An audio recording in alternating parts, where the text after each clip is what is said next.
Zacarias capítulo 1. Nós vamos ver aqui uma exortação ao arrependimento desse povo. Diz assim a palavra do nosso Deus, Zacarias capítulo 1. No 8º mês do segundo ano de Dario, veio a palavra do Senhor ao profeta Zacarias, filho de Berequias, filho de Ido, dizendo: O Senhor se irou em extremo contra vossos pais. Portanto, dizem: Assim diz o Senhor dos exércitos: Tornai-vos para mim, diz o Senhor dos exércitos, e eu me tornarei para vós outros, diz o Senhor dos exércitos. Não sejais como vossos pais, a quem clamavam os primeiros profetas, dizendo: Assim diz o Senhor dos exércitos: Convertei-vos agora dos vossos maus caminhos e da vossa má obra. Mas não ouviram, nem me atenderam, diz o Senhor. Vossos pais, onde estão eles? E os profetas, acaso vivem para sempre? Contudo, as minhas palavras e os meus estatutos, que eu prescrevi aos profetas meus servos, não alcançaram os vossos pais? Sim, estes se arrependeram e disseram: Como o Senhor dos exércitos fez, pensão de nos tratar segundo os nossos caminhos e segundo as nossas obras, assim Ele nos fez. Vamos orar mais uma vez, meus irmãos. Santíssimo e eterno Deus, graças te damos pela Tua palavra que é viva e eficaz. Senhor, pedimos que nessa noite ela penetre no mais profundo do nosso ser e realize, Senhor, aquilo a qual o Senhor quer para a nossa vida. Se exortação, que seja; se edificação, que seja; se consolo, que seja, Senhor, para que ao final deste culto possamos estar saciados da Tua palavra, Senhor, e que ela faça o efeito com o qual o Senhor quer em nossa vida, e certamente ela fará.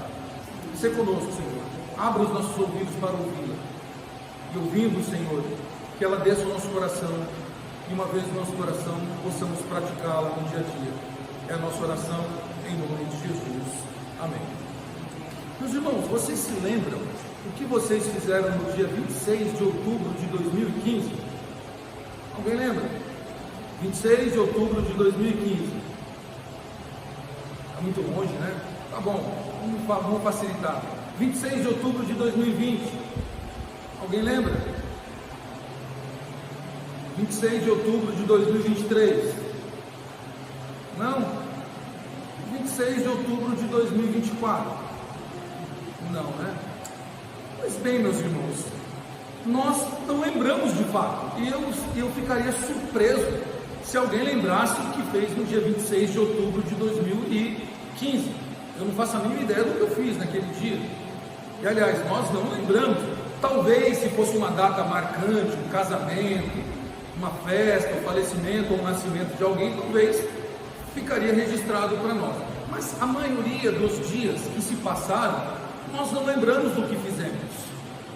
Aliás, é difícil de lembrar o que nós comemos na semana passada, né? Se sua comida não for como a mesma de sempre, mas você vai pensar: será que eu comi macarrão ou eu comi batata frita? Será que eu comi um bife, uma picanha, ou será que eu comi verdura? Você fica com dúvida.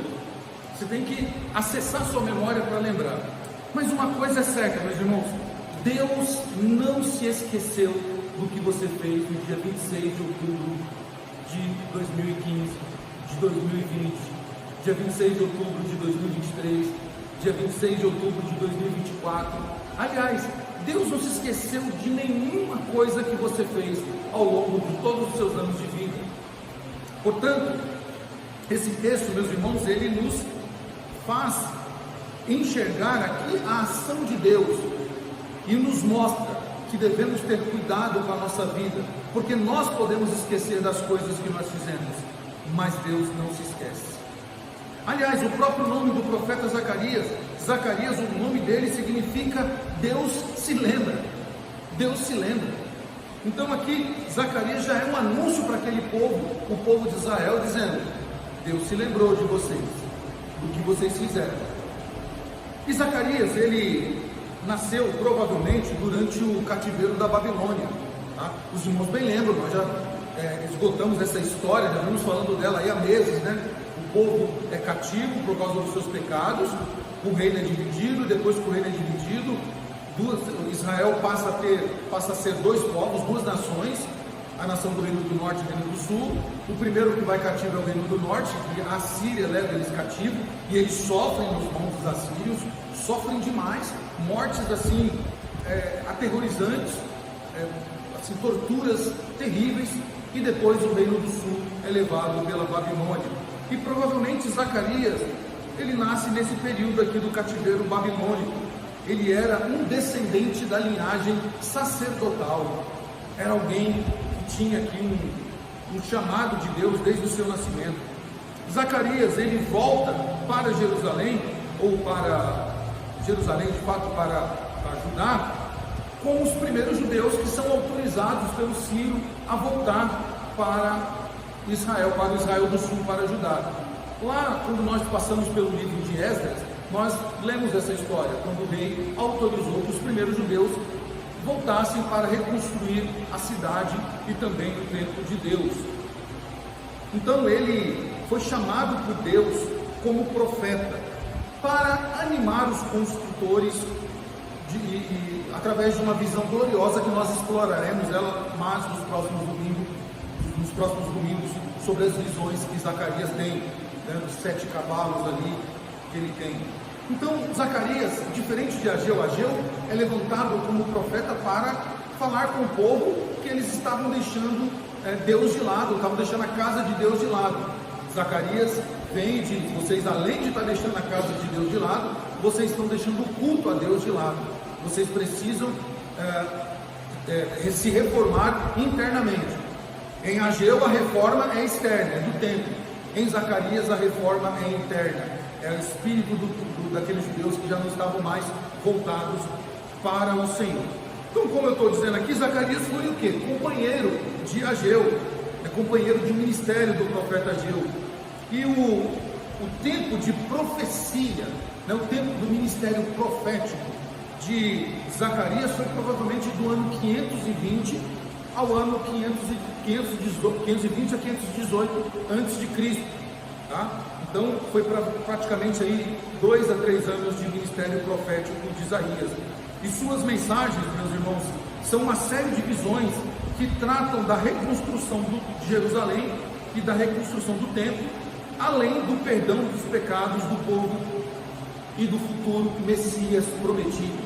Aliás, Zacarias é um dos profetas que mais vai falar sobre o momento da crucificação de Cristo, o momento de toda a via dolorosa de Cristo, desde a sua traição até a sua morte na cruz. Zacarias, ele então trata desses temas que são importantes para a reconstrução daquela nação. Aquela nação que estava cativa, que agora volta para a sua terra. Alguns, eles precisam reconstruir a cidade, reconstruir o templo, mas ainda há algo que eles não estavam se apercebendo, que Deus não está interessado somente num templo bonito, luxuoso e esplêndido, mas principalmente no coração dos seus servos. É o que Deus espera de cada um de nós. Então, quando Nabucodonosor, nós vimos isso também, quando Nabucodonosor, que era o rei da Babilônia, ele conquistou Jerusalém e destruiu, ele destruiu não só o templo, mas ele levou a exílio muitos judeus. Naquela safra nós falamos, né, Daniel e mais alguns. Só que 70 anos mais tarde, cumprindo-se a profecia, cumprindo-se aquilo que a palavra de Deus diz, que eles seriam levados cativos, mas eles, depois que o tempo determinado por Deus se completasse, cada ano do cativeiro foi cada ano de pecado deles, então esses 70 anos que eles ficaram cativos, eles foram então reconduzidos uma primeira safra por ordem do Ciro, pelo decreto do rei Ciro. Eles puderam voltar 70 anos depois para reconstruir a sua terra e também reconstruir o templo. Isso está lá em Esdras capítulo 1, versos 2 a 4, né? Está narrado aqui a mão de Deus agindo através de Ciro. Os israelitas então levaram consigo vários materiais de construção, né? Ciro foi usado por Deus para não só deixar o povo ir, voltar, né? Alguns deles voltarem, mas também abençoou aquele povo com material para reconstrução e devolveu os utensílios do templo que Nabucodonosor tinha levado e que o filho dele, filho de Nabucodonosor, ou neto lá, não importa se é filho ou neto, tinha feito naquela festança que ele deu. Ele usou os cálices do Senhor, até que a mão do Senhor aparece na parede e escreve Menenene Tekel Parsim, pesado fosse e achado em falta, né? Pesado fosse, mas achado em falta também fosse. Ou seja, aqueles utensílios agora estavam voltando para o seu local, né? Estavam voltando para a casa do Senhor. Ciro então foi um instrumento de Deus aqui para que isso ocorresse. E tem um outro personagem que nós já falamos dele no domingo passado, no livro de Ageu, que é Zorobabel. Zorobabel foi um dos exilados que voltaram para Judá, para a reconstrução do templo e também para a reconstrução do culto ao Senhor. Zorobabel, ele era descendente direto do rei Davi. Ele era um governante agora da cidade e ele era da linhagem de Davi, era um descendente direto. E então foi colocado ali pelo rei Ciro como governador. Junto com ele volta também o sacerdote Josué e outros líderes do povo. Zorobabel então ele encabeça, ele é o líder da reconstrução do templo. Eles reconstruíram o altar e voltaram a oferecer culto a Deus ali, né? Depois das exortações do profeta Ageu, o culto agora estava restabelecido. Então agora tinha o templo, tinha o culto, tinha o local de culto, mas estava faltando quem? O povo. O local do culto estava lá, as portas estavam abertas da igreja, mas cadê os crentes? Essa cena é muito contemporânea, né? Eu sei, é muito contemporânea. As portas estão abertas, mas cadê aqueles que deveriam estar adorando a Deus? É justamente por isso que Deus levanta Zacarias. Justamente por isso que Deus levanta o profeta no mesmo tempo do profeta Ageu para exortar o povo, dizendo: a minha casa está aqui, o altar está pronto para o sacrifício, mas o coração de vocês está distante de mim. Está distante de mim. O coração de vocês está longe. Vocês não estão com o coração na minha casa. Vocês vêm para o meu templo, vocês vêm para a minha casa, chegam a trazer ofertas, praticam os seus jejuns desorganizados e que eu não aceito, e ainda querem que eu te abençoe, conforme nós lemos lá em Isaías, né? Meus irmãos, eles precisavam ser exortados pelo Senhor.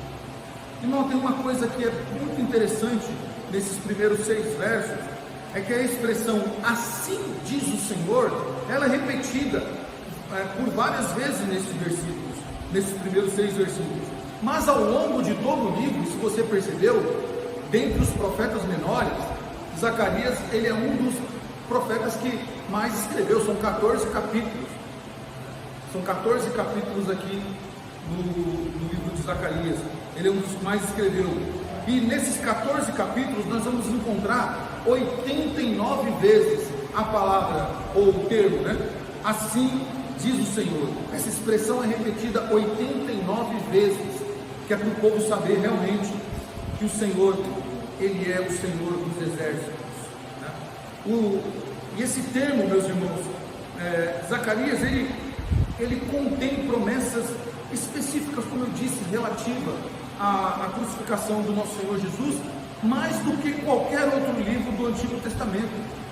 Zacarias, ele vai se referir à via dolorosa, a tudo aquilo que envolve o sacrifício de Cristo, mais do que qualquer outro profeta do Antigo Testamento.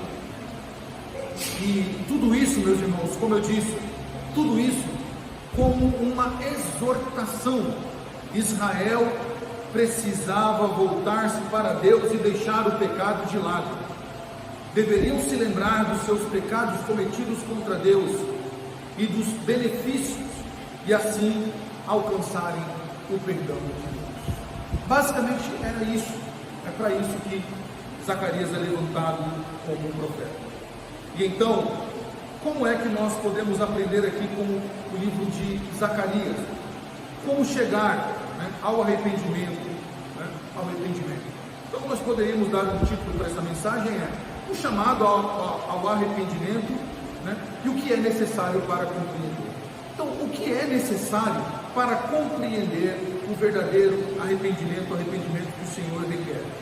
Os versos 1 e 2, eles vão nos apontar algo aqui, né? Nós precisamos lembrar, se nós quisermos buscar o verdadeiro arrependimento, se nós quisermos realmente abandonar o pecado e praticar o verdadeiro arrependimento, precisamos lembrar que o pecado, ele causa a ira de Deus. Ele causa a ira de Deus. E nós devemos lembrar que esse é o caminho para se entender o sentido verdadeiro do arrependimento. Deus se ira contra o pecado. E os versos 1 e 2 diz isso, principalmente no verso 2. O verso 1 ele vai anunciar o levantamento, né? Ou Deus levantando o profeta Zacarias. E no verso 2 o Senhor diz: olha, o Senhor se irou em extremo contra vossos pais. Meus irmãos, a Bíblia de Genebra, ela traz um comentário sobre isso, muito propício. Ela diz assim, né, sobre esse trecho: o Senhor está muito descontente com seus pais. É uma tradução, uma possível tradução. E aí vai dizer assim o comentário: ele fala isso para fazê-los entender e temer os julgamentos de Deus, para que não provoquem Deus como seus pais haviam feito, a quem eles puniam tão gravemente. Então, quando Deus diz: olha, o Senhor se irou em extremo contra os vossos pais, Deus estava usando Zacarias para profetizar aquele povo, justamente para que eles temessem a Deus e não repetissem os erros que os pais deles, que os seus pais haviam cometido, e então não provocassem a ira de Deus, porque Deus se ira contra o pecado. Deus não tem prazer no pecado, tá? E há uma expressão que nós repetidamente usamos, né, e aprendemos errado, que é assim: Deus ama o pecador, Deus odeia o pecado, mas Ele ama o pecador. Meus irmãos, isso não é bíblico, isso não é verdade. Deus ama aqueles que obedecem a sua palavra. Deus ama todos aqueles que o buscam e querem se arrepender do seu pecado. Tá? Parece bonitinha a frase, muito bonitinha, muito pomposa, né? É muito ursinho de pelúcia, mas não é uma frase bíblica. Deus ama aquele que se arrepende dos seus pecados, aquele que busca o Senhor e confessa os seus pecados. Deus não ama o pecado, e Deus não ama o pecador. Por mais doloroso que seja, Deus se aborrece do pecador. E Deus permite que essa pessoa seja exortada para que ela se arrependa e então seja objeto do amor de Deus, para que ela alcance o favor do Senhor e então passe a ser amada de Deus. Deus se ira, meus irmãos, e se irou contra os antepassados dos judeus de Zacarias aqui, e essas gerações antepassadas, elas se recusaram a ouvir a mensagem dos primeiros profetas. Os primeiros profetas foram levantados e Deus falou 700 anos. Deus falou: olha, se arrependam dos seus caminhos, se arrependam dos seus pecados, abandonem os ídolos, deixem de praticar o mal, sejam hospitaleiros, amem o seu próximo, né? Não façam, não paguem o bem com o mal. Deus exortou por 700 anos, e então veio a ira do Senhor contra eles, porque eles não ouviram a voz do Senhor, o nosso Deus. E então os que avisaram sobre o castigo no exílio, os profetas, né? A profecia que eles avisaram, que eles disseram ao povo, se cumpriu. E é por isso que nós vamos ver abaixo, Deus está dizendo assim: onde é que estão os profetas? Por acaso não se cumpriu a palavra que eu disse através deles? Então aquele povo foi punido porque eles não ouviram, e Deus está exortando, dizendo assim: não façam a mesma coisa.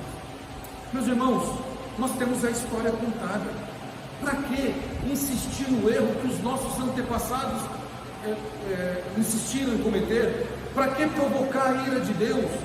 sendo que nós temos a história contada e Deus dizendo: olha, não façam como os demais, não façam como os outros, não venham diante de mim fingindo prestar culto, mas me adorem em verdade e em espírito. Meus irmãos, esta expressão aqui, o Senhor se irou, na tradução, a tradução mais literal seria assim: o Senhor se irou irando. Seria a tradução literal, mas não dá encaixe na nossa língua portuguesa. Mas no hebraico seria: ele se irou, Deus se ira irando. É uma conotação intensificada, né? Ou seja, Deus estava enojado, né? É uma frase antropomórfica, ou seja, são expressões humanas que são colocadas em Deus para que nós possamos entender o que Deus sente quando alguém insiste em se distanciar da sua palavra, insiste em pecar contra ele, insiste a desobedecer os seus estatutos e a sua lei. Essa ira do Senhor, né, irado com ira, mostra a grande indignação de Deus com aquele povo por causa dos seus pecados. Meus irmãos, Deus se lembra de tudo que nós fizemos e Ele sabe o que nós estamos fazendo. A memória de Deus, ela é uma memória perfeita, completa, plena. Deus se lembra do que nós fizemos ontem, Deus se lembra do que nós estamos fazendo hoje, e Deus se lembra do que nós vamos fazer amanhã. Por isso, Deus estava aqui lembrando o povo dele que veio do cativeiro, que eles eram frutos da desobediência, né?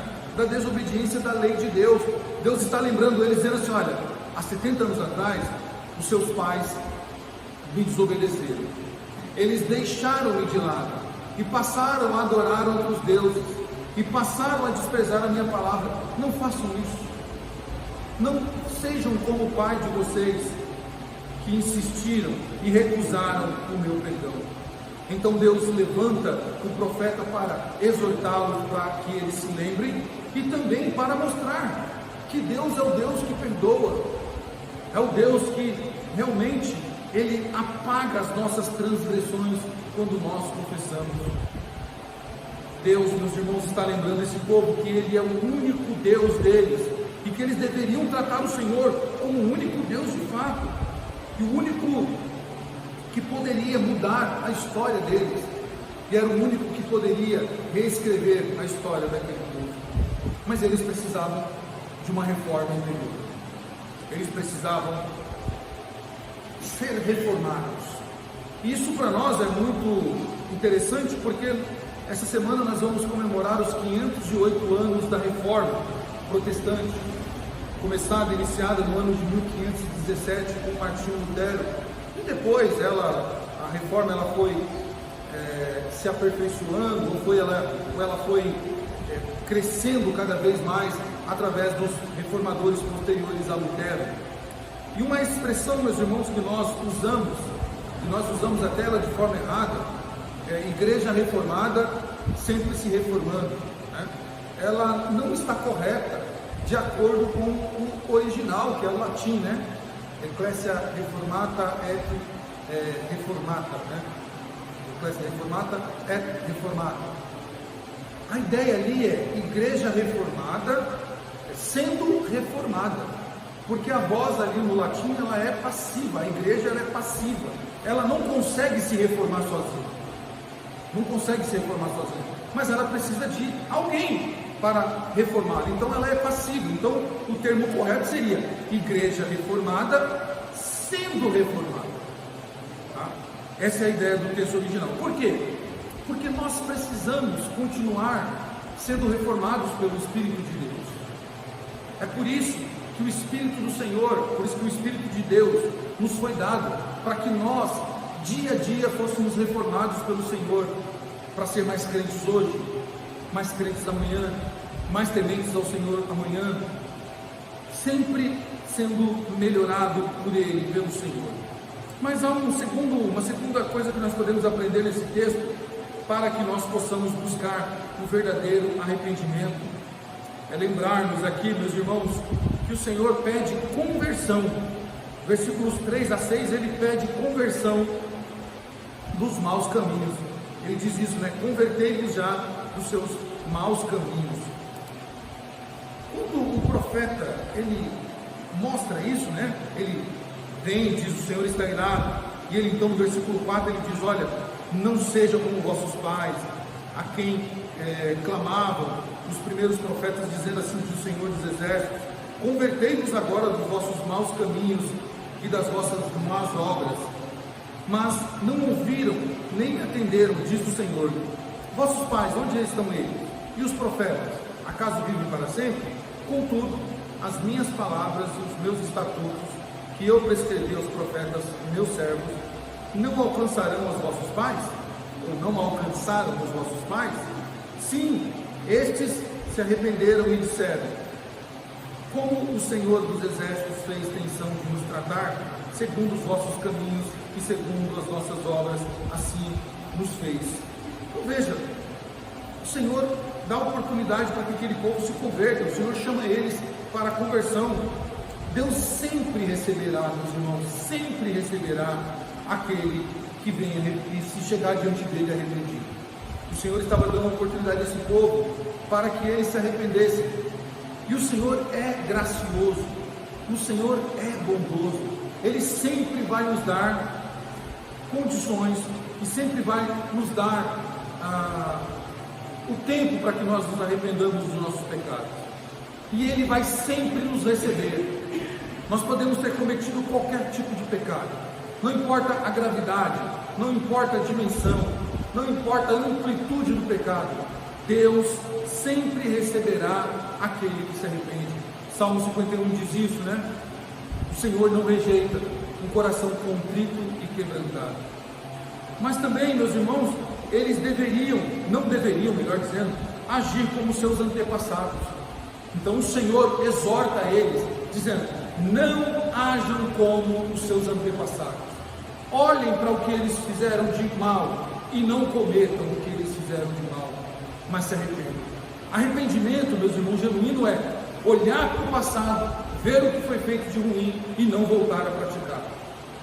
O Senhor, Ele nos dá memória para isso, Ele nos ativa a memória para isso, para que nós olhemos para a nossa vida, para que nós enxerguemos o que nós fizemos no dia 26 de outubro de 2015 e digamos: não vou fazer de novo, eu não vou cometer esse erro de novo não.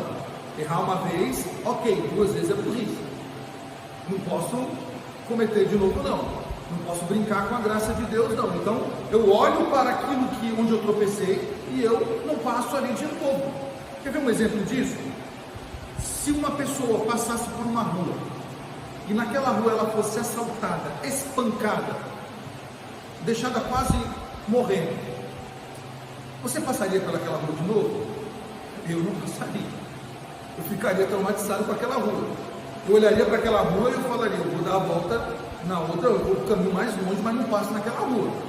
Mesmo que aquela rua fosse mais segura agora, tivesse policiais, mas você vai falar: não, foi naquela rua que eu fui assaltado e espancado, não quero passar lá de novo não quero passar de novo não. E nós aprendemos isso desde criança, né? Como nós dissemos na nossa escola bíblica, quando uma criança põe a mão na tomada que toma choque, ela não coloca de novo. E você pode trazer uma tomada desligada, né? Uma tomada que não foi ainda cabeada, dá para ela, começa a chorar, porque ela vai ver a tomada e vai lembrar do choque. Nós também devemos ser assim. A verdadeira conversão, o verdadeiro arrependimento eu olho para aquilo que eu fiz de errado e eu não volto mais. Estava vendo um testemunho hoje de um cantor que eu gosto muito, Rodolfo Abrantes, que é o compositor do Isaías 9, e alguém disse para ele assim: mas Rodolfo, e se pudesse voltar a banda Raimundos novamente, né? Que era a banda que ele cantava antigamente? As músicas eram legais, tudo, né? E ele dizia assim: olha, se houvesse uma possibilidade de eu voltar à banda, eu tenho certeza que eu ia ganhar muito dinheiro, eu ia voltar a ser famoso de novo, mas eu não ia ter condições de me olhar no espelho. Porque não é só voltar para a banda. A banda representa uma vida que eu deixei para trás. Irmãos, isso é conversão. Isso é conversão.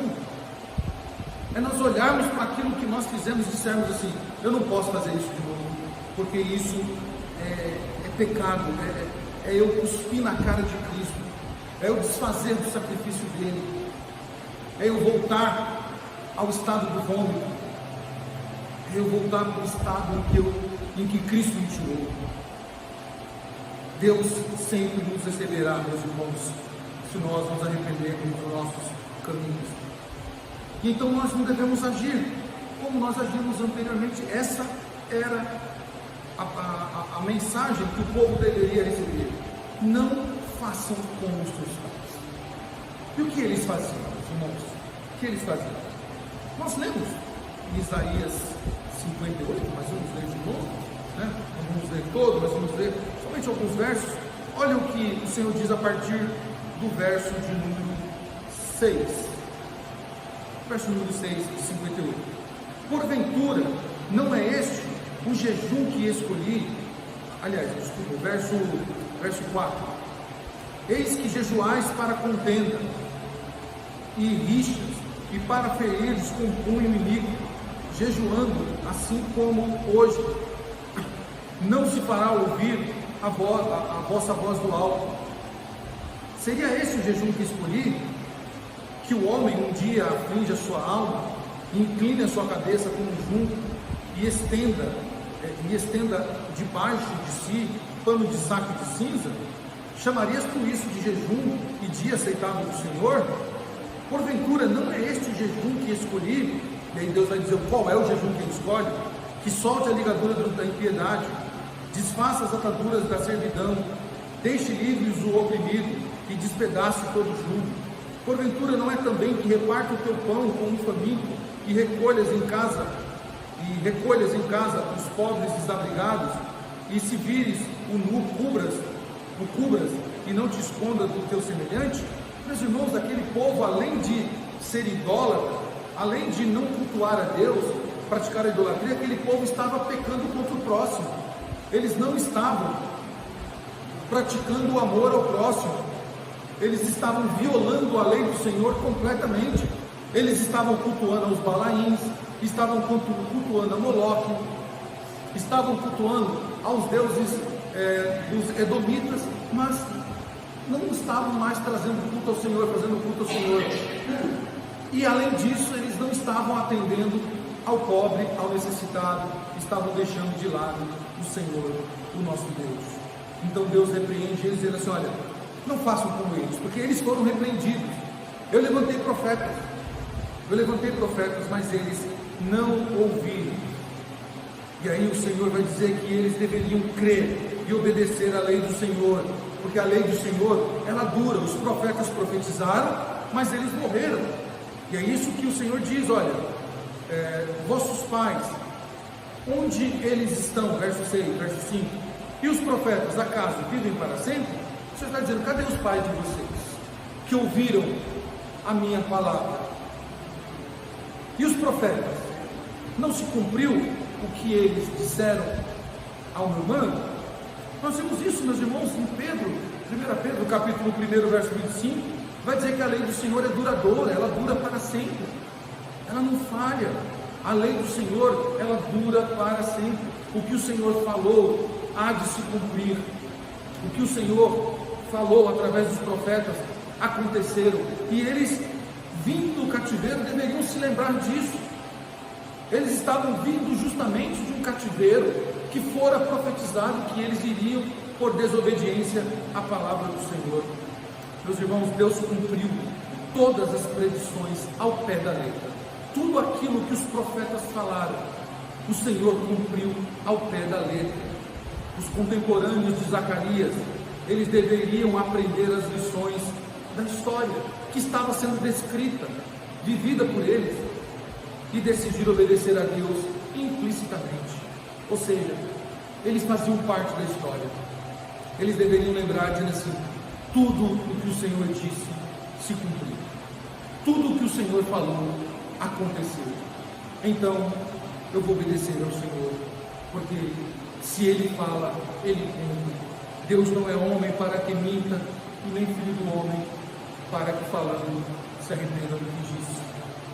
Meus irmãos, nós precisamos aprender que enquanto Deus é amor, e ao mesmo tempo Ele também é o Deus de justiça, precisamos aprender que na nossa vida nós vamos conviver com isso, com o amor de Deus, mas também vamos conviver com a justiça do Senhor, caso desobedeçamos a sua palavra.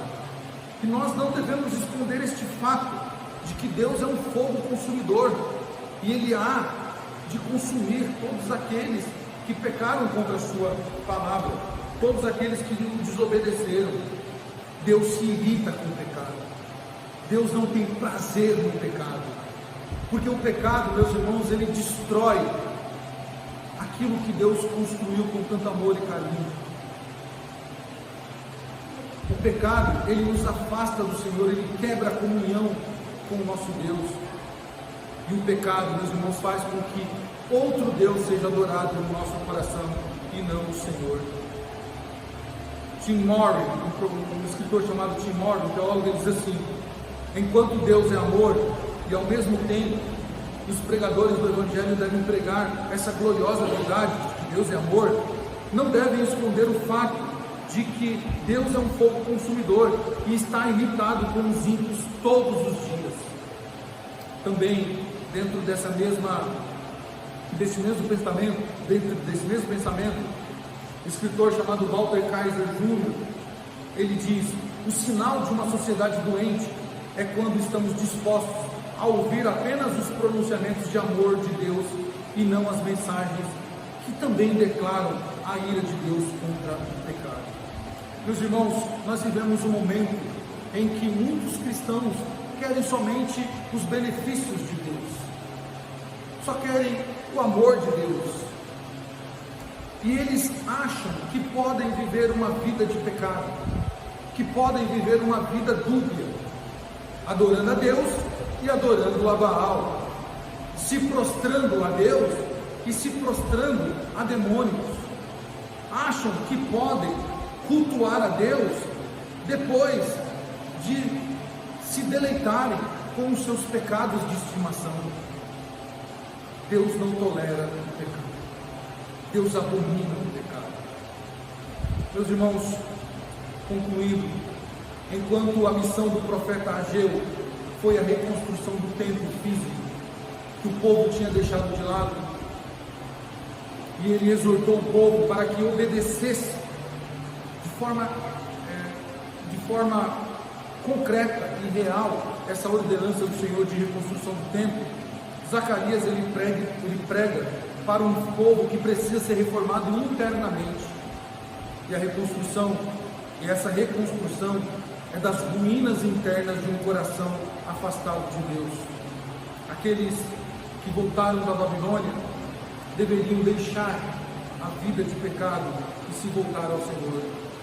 Os crentes deveriam fazer mais do que se preocupar com o estereótipo, mais do que se preocupar com o externo, mas deveriam se preocupar com o coração. Como é que está esse coração diante de Deus? Como Igreja de Cristo, meus irmãos do século 21, devemos notar essa mensagem de Zacarias, que é encorajadora para nós, que é também de esperança para nós, tudo isso promovida pelo nosso Senhor, que não anda longe do temor e da reverência que Ele exige de nós.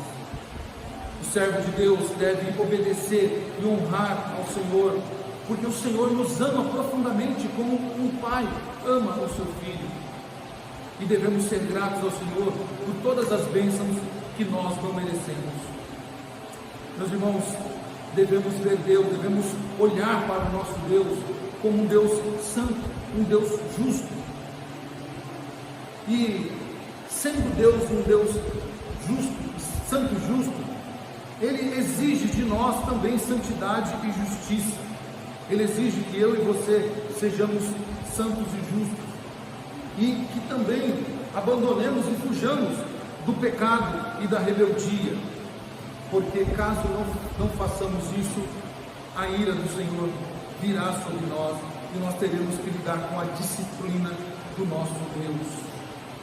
É isso que o autor dos Hebreus diz, que Deus é fogo consumidor e Ele disciplinará aqueles que se rebelarem contra a sua palavra. E segundo o mesmo autor aos Hebreus, lá no capítulo 12, né, ele vai dizer que apesar de produzir o bem nos seus servos, apesar de Deus fazer o bem a nós, Deus não considera culto duplo, Deus não considera uma vida dupla, adorando a Deus e adorando aos ídolos, buscando a Deus e tendo uma vida de pecado. Nós devemos obedecer a palavra do Senhor, porque, como disse Zacarias repetidas vezes, assim diz o Senhor para nós nessa noite: obedeçamos a palavra do Senhor e nos arrependamos dos nossos pecados. Vamos orar?